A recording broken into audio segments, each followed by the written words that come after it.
राजनीति और फिल्मों की दुनिया का एक बड़ा मशहूर फॉर्मूला है और वो ये है कि अगर पुराना माल बिना कोई मेहनत किए नई पैकेजिंग और नए नाम के साथ पेश कर दिया जाए तो इससे वक्त भी बचता है और मेहनत भी बच जाती है। और जो लोग वक्त बचाना चाहते हैं और मेहनत नहीं करना चाहते वो इस फॉर्मूले का अक्सर इस्तेमाल करते हैं। आज कांग्रेस के उपाध्यक्ष राहुल गांधी ने भी इसी फॉर्मूले का इस्तेमाल करते हुए प्रधानमंत्री नरेंद्र मोदी पर कुछ आरोप लगाए हैं जिनका विश्लेषण करना जरूरी है। वैसे तो यह फिल्म फ्लॉप है लेकिन इसका विश्लेषण सुपरहिट होगा। आपको याद होगा कुछ दिन पहले जब संसद का शीतकालीन सत्र चल रहा था तो राहुल गांधी ने एक दिन अचानक ये कहा कि उन्हें संसद में बोलने नहीं दिया जा रहा है और अगर वो बोलेंगे तो देश में भूकंप आ जाएगा। राहुल गांधी उस वक्त संसद में तो नहीं बोल पाए लेकिन आज राहुल गांधी ने गुजरात के मेहसाणा की एक रैली में खूब डायलॉग मारे। उन्होंने प्रधानमंत्री पर भ्रष्टाचार का आरोप भी लगाया लेकिन उनके आरोपों से भूकंप तो क्या एक पत्ता भी नहीं हिला। सबसे पहले आपको यह बताते हैं कि राहुल गांधी ने प्रधानमंत्री नरेंद्र मोदी पर आज क्या आरोप लगाए हैं। आज गुजरात में एक रैली में राहुल गांधी ने आरोप लगाया कि सहारा ग्रुप ने प्रधानमंत्री नरेंद्र मोदी को पैसा दिया है। राहुल गांधी के मुताबिक 22 नवंबर 2014 को इनकम टैक्स ने सहारा ग्रुप पर एक रेड की थी और इनकम टैक्स विभाग को रेड में ऐसे दस्तावेज मिले थे जिनमें नरेंद्र मोदी को पैसा दिए जाने की जानकारी लिखी गई थी। हालांकि यह पैसा उनके प्रधानमंत्री बनने से पहले दिया गया था। राहुल गांधी के आरोपों के मुताबिक 30 अक्टूबर 2013 से लेकर 22 फरवरी 2014 तक नरेंद्र मोदी को 9 बार पैसा दिया गया।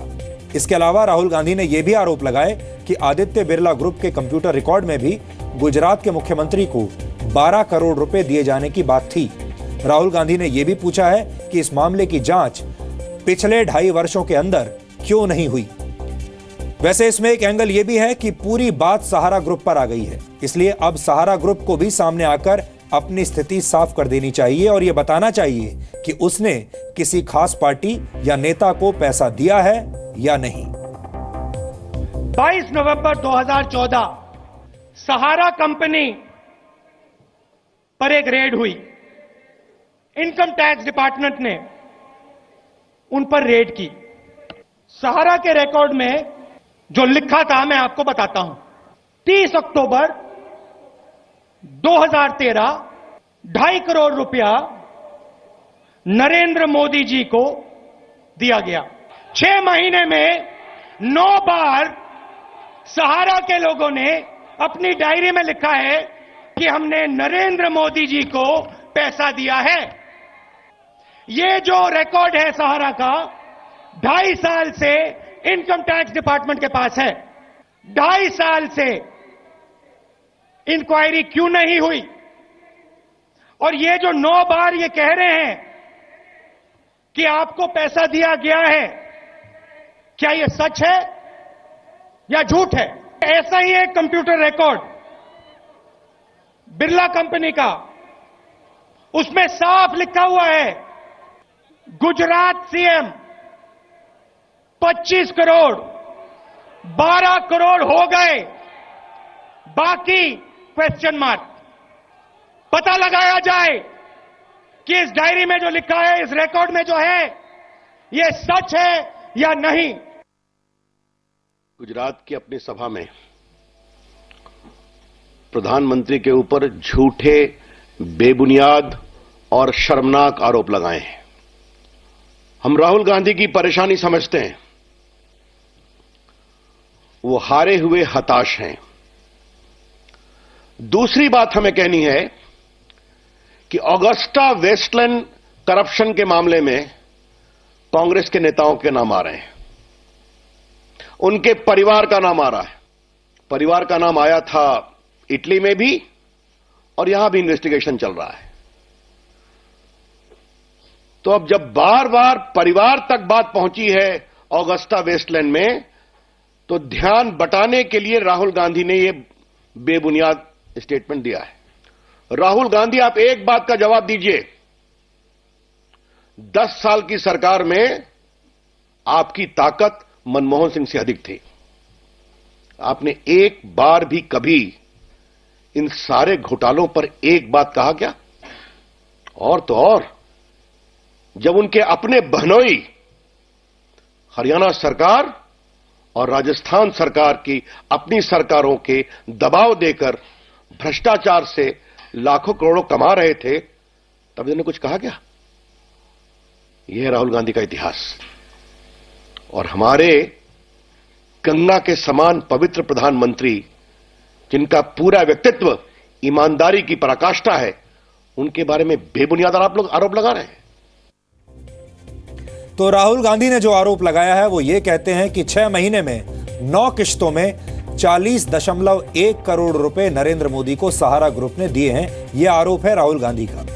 राहुल गांधी के विरोधी उन पर यह आरोप लगाते रहे हैं कि वो बिना तैयारी के बोलते हैं और बोलने से पहले सोचते नहीं हैं। राहुल गांधी के आज के भाषण के बाद भी ऐसा लगता है कि उन्होंने इस बार भी कोई होमवर्क नहीं किया, कोई मेहनत नहीं की, क्योंकि अगर वो थोड़ा सा भी प्रयास करते तो उन्हें पता होता कि उनसे पहले प्रधानमंत्री नरेंद्र मोदी पर लगभग यही आरोप सुप्रीम कोर्ट के वकील प्रशांत भूषण और दिल्ली के मुख्यमंत्री अरविंद केजरीवाल भी लगा चुके हैं। यानी ये फिल्म बहुत पुरानी है, ये फिल्म कई बार रिलीज की गई है और हर बार फ्लॉप रही है, और उसी फिल्म को एक नए प्रिंट के साथ आज राहुल गांधी ने फिर से रिलीज करने की कोशिश की है। प्रशांत भूषण ने सुप्रीम कोर्ट में इस पूरे मामले पर एक याचिका दाखिल की हुई है और यह याचिका जस्टिस JS खेहर और जस्टिस अरुण मिश्रा की बेंच के पास है। पिछली 2 सुनवाइयों में अदालत ने इस पूरे मामले में सबूत पेश करने को कहा, लेकिन प्रशांत भूषण इससे लेकर कोई ठोस सबूत पेश नहीं कर पाए हैं। सुप्रीम कोर्ट प्रशांत भूषण से यह साफ कह चुका है कि वो देश के प्रधानमंत्री के खिलाफ